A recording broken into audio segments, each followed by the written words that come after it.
Olha só, hoje a gente vai mergulhar numa história fascinante, que acontece já nos últimos dias de uma jornada de 40 anos. É uma história sobre duas batalhas, e bem diferentes uma da outra. Uma delas foi travada dentro do coração do povo. A outra era secreta, lutada por eles, mas sem que eles tivessem a menor ideia. E tudo isso está lá nos capítulos 21 e 22 do livro de Números. E é exatamente aqui que a coisa fica interessante. Porque pensa bem, enquanto o povo estava ali no acampamento, lutando contra as próprias fraquezas, uma ameaça espiritual estava se formando, quietinha nos bastidores, e eles nem sonhavam com isso. Então, vamos entender o cenário. A peregrinação de 40 anos no deserto está chegando ao fim. Uma geração inteiramente nova de israelitas está ali, acampada nas planícies de Moabe.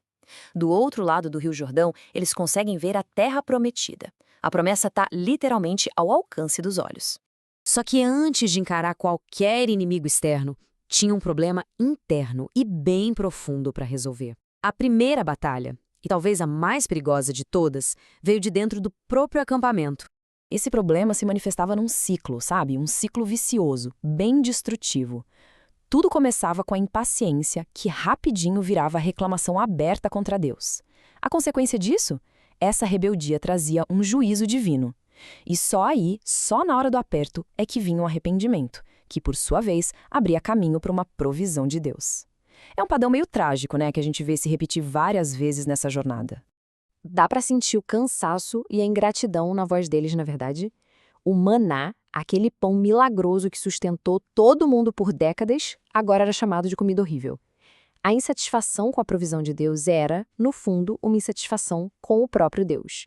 A resposta foi imediata e foi dura. As serpentes não foram um mero acidente da natureza, foram uma disciplina direta.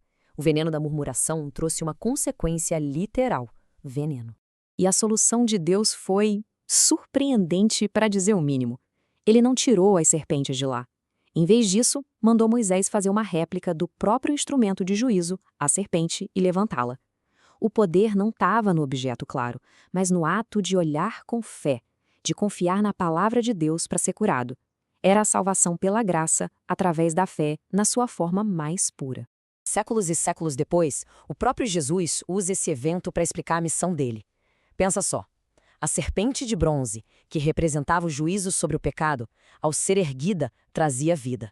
Da mesma forma, Cristo, que se fez pecado por nós, seria erguido na cruz para dar vida eterna a todo mundo que olhasse para ele com fé. É uma das imagens mais poderosas da cruz em todo o Antigo Testamento. Agora, a cena muda completamente. E a grande ironia é que, enquanto Israel estava ali, lutando contra o veneno que saía da sua própria boca, um outro tipo de veneno, uma maldição espiritual, estava sendo preparada contra eles em total segredo. O rei Balaque, de Moabe, estava apavorado. Ao ver o tamanho do acampamento de Israel, ele decidiu não partir para uma guerra militar, mas para uma espiritual. E a arma secreta dele? Contratar o profeta de aluguel mais famoso da região, um cara chamado Balaão, para amaldiçoar o povo. Na primeira oferta, Deus disse um não bem direto. Mas a segunda veio com promessas de riqueza, de status, e isso falou bem alto a ganância de Balaão. Então Deus permite que Balaão vá, mas com uma condição muito clara. Só vai falar o que ele mandar. E o que acontece a seguir é uma das cenas mais dramáticas e, olha, irônicas de toda a Bíblia. A verdadeira batalha pela proteção de Israel não seria com espadas, mas num caminho solitário, envolvendo um profeta, uma jumenta e um anjo. A ironia aqui é simplesmente incrível. O grande vidente, o profeta famoso, está completamente cego para a realidade espiritual que está bem na sua frente. Ele não vê o anjo do Senhor com uma espada pronto para executá-lo. Mas o animal dele, a jumenta, vê tudo claramente. 3 vezes ela salva a vida do seu mestre e 3 vezes ela apanha por isso. E aí vem o clímax. Com a boa dose de ironia divina, Deus abre a boca do animal. A jumenta fala. E nesse momento, um animal irracional mostra mais discernimento e razão do que o homem de Deus que estava cego pela própria ganância. Foi só depois de ser repreendido pela própria jumenta que Deus finalmente permite que Balaão veja o que estava ali o tempo todo. Ele entende que o caminho que ele escolheu por cobiça era um caminho de morte, e que aquele obstáculo que ele tanto odiou era, na verdade, a misericórdia de Deus o protegendo. Isso nos leva a uma pergunta fundamental. Como é que um homem que ouvia a voz de Deus pôde ficar tão cego para a presença e a vontade dele? A resposta está num coração dividido. Balaão conhecia a vontade de Deus, mas ele desejava as recompensas do mundo. Essa mistura de motivações, cobiça, orgulho, ambição, criou uma cegueira espiritual que quase custou a vida dele.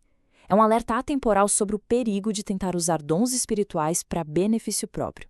Então, vamos juntar as duas pontas da história. De um lado, uma crise interna causada pela rebelião do próprio povo.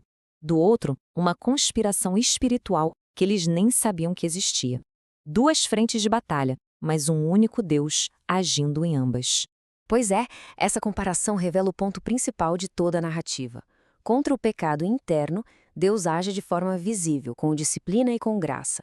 Mas contra a ameaça externa e secreta, a proteção dele também foi secreta, invisível. Israel foi salvo tanto de si mesmo quanto de inimigos que nem conhecia. E a lição é clara: a bênção de Deus sobre seu povo era irrevogável. Não podia ser anulada nem pela murmuração interna, nem pela feitiçaria externa. E para quem pensa que tudo isso é só uma lenda, a arqueologia nos trouxe uma surpresa aí tanto. Uma inscrição encontrada na Jordânia, de séculos depois desses eventos, menciona o nome Balaão, filho de Beor, um vidente dos deuses. Isso ancora a nossa história numa realidade histórica fascinante. E isso nos deixa com uma reflexão final. A história do povo de Israel dormindo tranquilo em suas tendas enquanto Deus travava uma batalha espiritual por eles nas montanhas, nos faz pensar: quantas vezes será que Deus está nos protegendo de perigos que a gente nem imagina, bloqueando ataques que nunca nem chegamos a conhecer,